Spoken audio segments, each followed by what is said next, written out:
قرآن پاک کی ایک سورت ہے جس کو کہا جاتا ہے سورہ کہف. ٹھیک ہے, یہ 15ویں پارے کے آخر میں ہے, 16ویں پارے کے شروع میں ہے. اس کے بے شمار فضائل بھی ہیں, اس کی تلاوت بھی کیا کریں. ہر جمعے کو کوشش کر کے اس کی تلاوت کریں. روایتوں میں آتا ہے جو ایک جمعے سے دوسرے جمعے کو دوبارہ پڑھتا ہے نا سورہ کہف, تو دونوں جمعوں کے درمیان اس کے لیے نور کر دیا جاتا ہے. یہ سورہ پاک مکہ مکرمہ میں نازل ہوئی. اس میں 12 رکوع ہیں, 111 آیتیں ہیں, 1577 کلمے ہیں اور 6360 حروف ہیں. سورہ کہف پڑھنے سے گھر میں سکون اور برکت نازل ہوتی ہے. حضرت برا بن عازب رضی اللہ تعالیٰ فرماتے ہیں کہ ایک مرتبہ ایک صحابی نے سورہ کہف پڑھی تو گھر میں ایک جانور تھا, وہ بھی بدکنا شروع ہو گیا. انہوں نے سلامتی کی دعا دیکھی, سلامتی کی دعا کی اور غور سے دیکھا کہ کیا بات ہے, تو انہیں ایک بادل نظر آیا جس نے انہیں ڈھانپ رکھا تھا. ان صحابی نے اس واقعے کا ذکر جب نبی پاک علیہ الصلوۃ والسلام کی بارگاہ میں کیا تو پیارے آقا علیہ الصلوۃ والسلام نے فرمایا, اے فلاں, قرآن پاک کی تلاوت کرتے رہا کرو. وہ بادل سکینہ تھا, وہ سکون کا بادل تھا جو قرآن مجید کی وجہ سے نازل ہوا تھا. تو سورہ کہف یہ سکون کا, یہ برکت کا باعث ہے. اور ایک اور جگہ پیارے آقا علیہ الصلوۃ والسلام فرماتے ہیں, جو سورہ کہف کی ابتدائی 10 آیات یاد کرے گا وہ دجال کے فتنے سے محفوظ رہے گا. اچھا, اس سورت میں تلاوت کے فضائل تو اپنے ہیں. اس سورت سے ایک ہی سورت میں 3 کمال کے واقعات ہیں. ایک تو وہی کہف, غار, کہف کہتے ہیں غار کو, غار والا واقعہ ہے. ایک اس کے اندر حضرت ذوالقرنین کا واقعہ, اللہ اکبر, پڑھنے سے تعلق رکھتا ہے.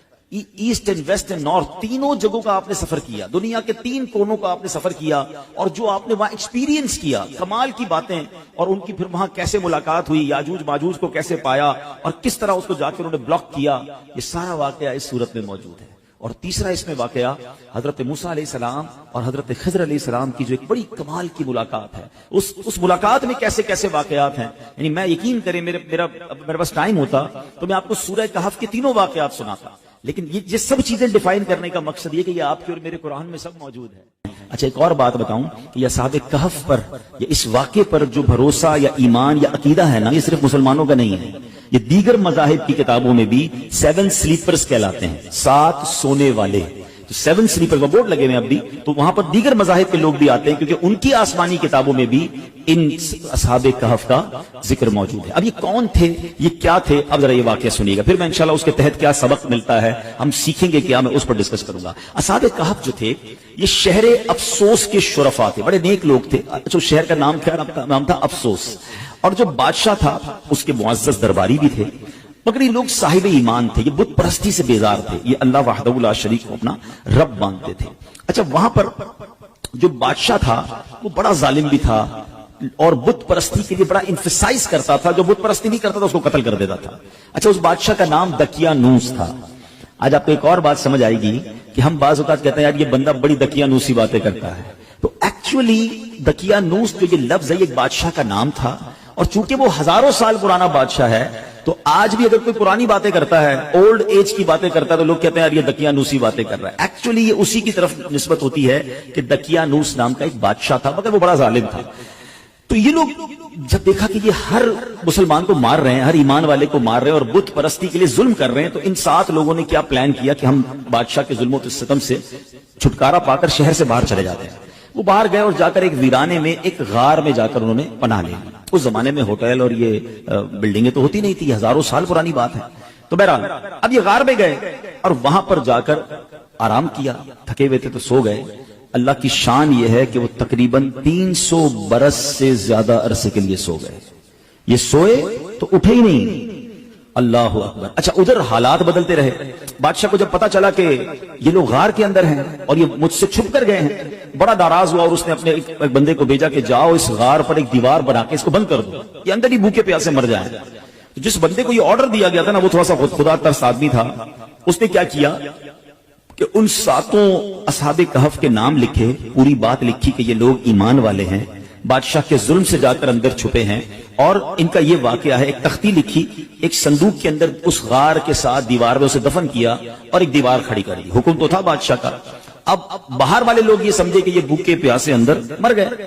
بہرحال ادھر بادشاہ کا انتقال ہوا, پھر دوسرا بادشاہ آیا, تیسرا بادشاہ, دور بدلتا گیا. اور یہاں جناب یہ سوئے ہوئے ہیں. آفٹر 300 years کیا ہوا کہ ایک اور بادشاہ آیا جس کا نام تھا بیدروس. وہ بڑا نیک دل بادشاہ تھا, ایمان والا بادشاہ تھا, اللہ پر ایمان لاتا تھا. مگر اس کے دور میں ایک عجیب و غریب فتنہ کھڑا ہوا.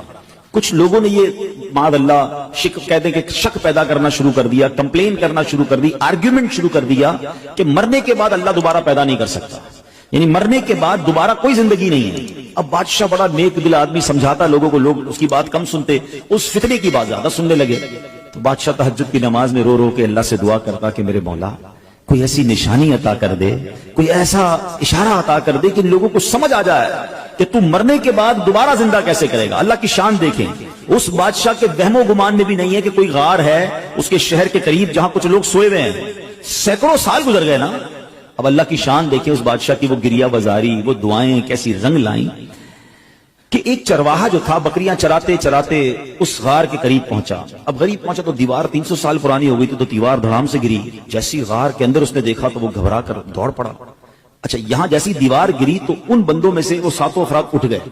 اچھا وہ اٹھے تو وہ سمجھے ہم 2 4 6 گھنٹے 8 گھنٹے سو کر اٹھے, ٹھیک ہے نا. انہوں نے نماز وغیرہ پڑھی, اب کا بھوک لگ رہی ہے. تو ایک ساتھی کو کہا ذرا جانا باہر اور دیکھ بھال کر بادشاہ دقیانوس کے سپاہی کہیں پکڑ نہ لیں, کھانا لے کر آ گئے. وہ بندہ چھپتے چھپاتے بازار گیا تو سارے بازار کا ماحول ہی الگ, عمارتیں الگ. بہرحال اتنا اس کو خیال نہیں آیا. اس نے جا کر ایک دکاندار نان بھائی جو روٹی بیچنے والا تھا, اس کو اس نے پیسے دیے کہ مجھے کچھ روٹیاں چاہیے. تو نان بھائی نے جب وہ پیسے دیکھے کہا یہ سکے کہاں سے آ گئے, یہ تو کرنسی ختم ہو گئی تھی, 300 سال پرانی کرنسی تھی. تو کہا یہ پیسے تو ہمارے یہاں نہیں چلتے, کس زمانے کے پیسے لے کے آئے؟ بھائی یہی تو پیسے ہیں, کل تو ہم نے پیسے لے کے غار میں گئے, آج تمہیں دے رہے, تم کہہ رہے پیسے نہیں چلیں گے. اچھا یہ بتاؤ دقیانوس بادشاہ کہاں ہے آج کل؟ وہ جو اصحاب کہف میں سے ایک بندہ تھا وہ پوچھتا ہے کون دقیانوس, اس زمانے کا تو کوئی بادشاہ یہاں پر نہیں ہے. اب وہ حیران کہ بادشاہ کل تو ہم جا کے غار میں گئے, آج بادشاہ کی کوئی پہچان نہیں رہا, کرنسی ہماری چل نہیں رہی. ادھر وہ نان بھائی سمجھ گیا کہ یہ سینکڑوں سال پرانی کرنسی ان کے پاس ہے, ان کو لگتا ہے کوئی خزانہ مل گیا ہے. تو انہوں نے پکڑ کر اس بندے کو جو اصحاب کہف میں سے تھے پولیس والوں کے یا حکام کے حوالے کر دیا. وہ حکام انہیں بادشاہ کے پاس لے گئے. بادشاہ کو جب یہ سارا واقعہ پتا چلا, اس نے کہا ہم تو دقیانوس بادشاہ کے زمانے کے لوگ ہیں, ہم تو سوئے اٹھے تو آپ بتا رہے ہیں کہ وہ بادشاہ بھی نہیں ہے, پیسے بھی یہ نہیں چل رہے, یہ زمانہ کون سا ہے؟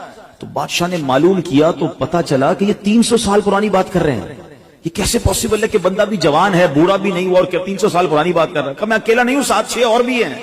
کدھر ایک غار میں ہے. چلو اب بادشاہ نے پورا لشکر لیا. یقین تو بادشاہ کو بھی نہیں آ رہا تھا کہ یہ ہو کیا رہا ہے. اب پورے لشکر کو لے کے جب وہ غار کے قریب پہنچے تو ادھر جو غار میں لوگ تھے وہ سمجھ گئے کہ دقیانوس بادشاہ کے بندے آ گئے ہیں, ہمارا بندہ پکڑا گیا ہے, اب ہماری خیر نہیں ہے. وہ سجدے میں چلے گئے, وہ دعائیں کرنے لگے, استغفار پڑھنے لگے. مگر جب سپاہی آئے تو سپاہی بھی کوئی اور, بادشاہ بھی کوئی اور. کسی کو یقین نہ آئے ان کی باتیں. اب وہ تختی کام آئی. اب جب دیوار کھودی گئی تو وہ تختی نکلی اندر سے, جو 300 سال پہلے دقیانوس بادشاہ کے بندے نے, اس کے ملازم نے لکھ کر رکھی تھی کہ ان 7 بندوں کے نام یہ ہیں, اور یہ دقیانوس بادشاہ کے خوف سے جا کر اندر سوئے ہیں, اور یہ ایمان والے ہیں. اللہ اکبر. جب بادشاہ کو یہ پتا چلا نا, پہلے تو وہ گیا سجدہ شکر میں کہ اللہ تو نے میری پکار سن لی, ایسی نشانی بتا دی کہ بندہ مرنے کے بعد کیسے جیے گا. تو نے تو جیتے جی ہمیں دکھا دیا کہ تو چاہے تو 300 سال تک کوئی سویا رہے, نہ اس کا بال بیکا ہو, نہ بال سفید ہو, نہ باڈی گلے, اور میرے رب تو نے انہیں پھر زندہ کر دیا. اب جناب پورا شہر آیا, سارے لوگ آئے جو بے ایمان ہو گئے تھے, جو اللہ کی قدرت کے انکاری ہو گئے تھے, سب کلمہ پڑھنے لگے, سب اللہ کی وحدانیت پر یقین لائے. سبحان اللہ. اب یہ جو اصحاب کہف تھے, سبحان اللہ, یہ لوگ جو تھے جب انہوں نے دیکھا کہ اب ماشاءاللہ سب لوگ ایمان لے آئے ہیں اور یہ کام سارا ہو گیا ہے, تو پھر انہوں نے کہا کہ اے بادشاہ ہم اللہ کے تمہیں سپرد کرتے ہیں, تمہارا کام ہو گیا. یہ پھر غار کے اندر گئے اور پھر سو گئے, اور اللہ نے اسی حالت میں انہیں وفات دی. بادشاہ بیدروس نے سال کی لکڑی کا صندوق بنوا کر اصحاب کہف کی مقدس لاشوں کو ان میں رکھوا دیا. اللہ کریم نے اصحاب کہف کے غار کا ایسا روب لوگوں کے دلوں میں ڈالا کہ لوگ ان کی قبروں تک نہیں جا پاتے تھے. اصحاب کہف کی لاشوں کا حفاظت کا انتظام بھی رب نے کیا, اور بیدروس بادشاہ نے غار کے منہ پر ایک مسجد بنائی, سالانہ ایک دن مقرر کیا, اور ہر سال لوگ وہاں پر ان کے گویا عرس میں جمع ہو کر اللہ کی عبادت کرتے, اور گویا وہاں جا کر عبادت کرتے. تو اے میرے پیارے اسلامی بھائیوں, یہ ایک واقعہ جو تفسیر قرآن کے ذریعے میں نے آپ کو سنایا. قرآن میں سورہ کہف میں یہ پورا تفصیل سے واقعہ موجود ہے. جو سورہ کہف پڑھتے ہیں یہ آیتیں بار بار پڑھتے ہوں گے. بسم اللہ الرحمن الرحیم. ام حسبت ان اصحاب الكهف والرقیم كانوا من آیاتنا عجبا اذ اوى الفتية الى الكهف فقالوا ربنا آتنا من لدنك رحمة وهيئ لنا من امرنا رشدا فضربنا على آذانهم في الكهف سنين عددا ثم بعثناهم لنعلم أي الحزبين أحصى لما لبثوا أمدا نحن نقص عليك نبأهم بالحق إنهم فتية آمنوا بربهم وزدناهم هدى. کیا تمہیں معلوم ہوا, ترجمہ کنز الایمان سنیں, کیا تمہیں معلوم ہوا کہ پہاڑ کی کھو اور جنگل کے کنارے والے ہماری ایک عجیب نشانی تھے. جب ان جوانوں نے غار میں پناہ لی پھر بولے اے ہمارے رب ہمیں اپنے پاس سے رحمت دے اور ہمارے کام میں ہمارے لیے راہ یابی کے سامان کر, تو ہم نے اس غار میں ان کے کانوں پر گنتی کی کئی برس تھپکا. پھر ہم نے انہیں جگایا کہ دیکھیں دو گروہ میں کون ان کے ٹھہرنے کی مدت زیادہ ٹھیک بتاتا ہے. ہم ان کا ٹھیک ٹھیک حال تمہیں سنائیں. وہ کچھ جوان تھے کہ اپنے رب پر ایمان لائے اور ہم نے ان کی ہدایت بڑھائی سبحان اللہ. ان کے ناموں میں بہت اختلاف ہے. حضرت علی کرم اللہ تعالی وجہ الکریم فرماتے ہیں ان کے نام یہ ہیں یملیخا, مکشکلینا, مشلینا, مرنوش, دبرنوش, شادنوش اور ساتواں چرواہا تھا جو ان لوگوں کے ساتھ ہو لیا. حضرت علی نے اس کا ذکر نہیں فرمایا. اور ان لوگوں کے کتے کا نام کتمیر تھا اور لوگوں کے شہر کا نام افسوس تھا اور ظالم بادشاہ کا نام دکیانوس تھا. تفسیر ساوی میں کچھ اور نام بھی لکھے ہیں. ان ناموں میں کچھ اختلاف ضرور ہے مگر ان کے ناموں کی برکت کیا ہے سبحان اللہ. ذرا سنیے گا. حضرت ابن عباس رضی اللہ عنہ سے روایت ہے اصحاب کہف کے ناموں کا تعویذ 9 کاموں کے لیے مفید ہے. بھاگے ہوئے کو بلانے کے لیے اور دشمنوں سے بچ کر بھاگنے کے لیے. کوئی بھاگ گیا اس کو بلانا ہے یا خود دشمنوں سے بچنا ہے اس کے لیے بڑا مفید ہے. آگ بجھانے کے لیے کپڑے پر لکھ کر آگ میں ڈال دیں انشاءاللہ آگ بجھ جائے گی. بچوں کے رونے اور تیسرے دن آنے والے بخار کے لیے. نمبر 4 مگر پھر بھی اس واقعے سے ہمیں درس کیا ملتا ہے کہ مرنے کے بعد زندہ ہونا, ہو کر اٹھنا یہ حق ہے. اور اصحاب کہف کے اس واقعے سے گویا رب نے ایک اور قدرت کا نظارہ ہمیں دکھایا سبحان اللہ. اور ایک اور بڑی پیاری بات پتہ چلی کہ جب بندہ اپنے ایمان کو بچا کر, اپنے دین کو بچا کر, اپنے آپ کو گناہوں سے بچا کر کسی سفر پر نکل جاتا ہے, کسی جگہ ہجرت کر جاتا ہے, وطن چھوڑتا ہے, پھر اللہ اس کی غیب سے مدد فرماتا ہے. اور ایسی مدد فرماتا ہے کہ عقل بھی کام نہیں کرتی. دیکھیں نا 300 سال غار میں اللہ نے حفاظت کی کیونکہ ایمان کی فکر تھی. کیا آج کے دور میں ہمیں ایمان بچانے کی فکر ہے؟ ہم تو بے ایمانوں کی دوستی میں بھی خوش ہیں. لوگ کہتے ہیں کوئی بات نہیں, میرا ایک دوست ہے بد مذہب ہے مگر میں پکا ہوں, میں بیٹھتا ہوں اس کے ساتھ, میں سنتا ہوں اس کی باتیں لیکن میں پکا ہوں, میں بیٹھتا ہوں. اللہ اکبر. ہمارے بزرگ وطن چھوڑ گئے, جان تکلیف میں ڈال دی مگر بے ایمانوں کی صحبت میں نہ بیٹھے.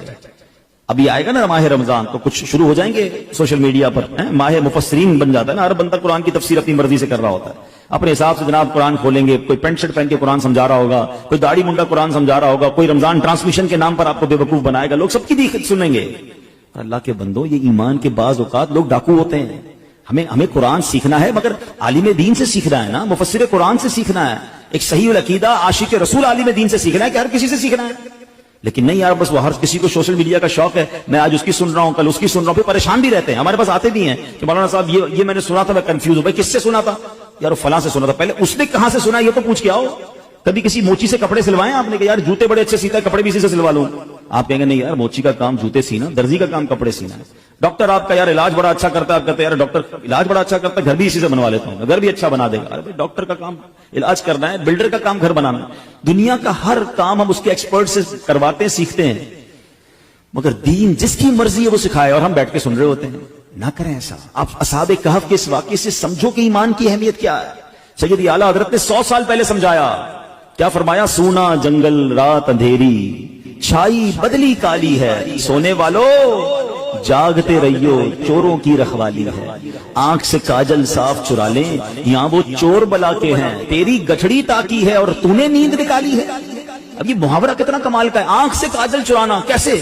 کاجل تو آنکھ کے اندر ہی ہوتا ہے. اعلیٰ حضرت کہتے ہیں اتنے شاطر ہیں, اتنے مکار ہیں کہ تمہیں پتہ بھی نہیں چلے گا اور تمہاری آنکھ سے کاجل چرا لیں گے. قرآن کے نام پر تمہارا ایمان چھین لیں گے, تفسیر کے نام پر دین کی بات کرنے آئیں گے اور تمہارا ہی دین لے کے چلے جائیں گے, تمہارے عقیدے میں وسوسے کی سوئی چبو کے چلے جائیں گے. تو یہ سمجھنا ہے کہ میں نے اپنے دین کی, اپنے ایمان کی حفاظت کیسے کرنی ہے. اور سبحان اللہ ایک اور بات یہ پتا چلا کہ بیدروس بادشاہ نیک دل مسلمان تھا نا، اچھا قرآن میں واقعہ موجود ہے نا، اس نے کیا کیا کہ ایک دن مقرر کیا سال کا، اور بزرگوں کے مزار کے پاس جا کر پورا سال میں ایک دن مقرر کر کے لوگ وہاں جاتے تھے، گویا ان کا عرس مناتے تھے، وہاں عبادت کرتے تھے، رب کی عبادت کرتے تھے۔ تو پتا چلا کہ آج بھی اگر بزرگان دین کے مزارات پر کوئی سال میں ایک دن مقرر کر کے اللہ کی عبادت وہاں کی جائے اور ان کا عرس منایا جائے، فاتحہ پڑھی جائے، تو اس میں کوئی حرج نہیں ہے۔ اصحاب کہف کا یہ واقعہ ہی ہمیں یہ سبق دے رہا ہے، قرآن ہمیں یہ بتا رہا ہے، سبحان اللہ۔ تو بہرحال میرے پیارے اسلامی بھائیوں، یہ ایک واقعہ بیان کرنے کا مقصد یہ تھا کہ قرآن میں کیسے کیسے خزانے موجود ہیں۔ تو پلیز اس رمضان میں صرف قرآن پاک کی تلاوت نہیں کرنی، قرآن پاک کو انڈرسٹینڈ کرنے کی طرف بھی آئیں۔ اللہ کی رحمت سے دعوت اسلامی کے ماحول میں ہمیں تفسیر قرآن صراط الجنان بڑی آسان اردو زبان میں دے دی گئی ہے، اس کو پڑھیں، پڑھ نہیں سکتے تو اس کی آڈیو جاری کر دی گئی ہے، سننا شروع کر دیں۔ آپ دیکھتے ہوں گے دعوت اسلامی والے تو پورا سال ہی فجر کی نماز کے بعد مسجدوں میں تفسیر قرآن کچھ ایک دو صفحے پڑھ کے سناتے ہیں، کیوں؟ تاکہ روز کچھ نہ کچھ قرآن جو ہے وہ ہمارے دل میں اتر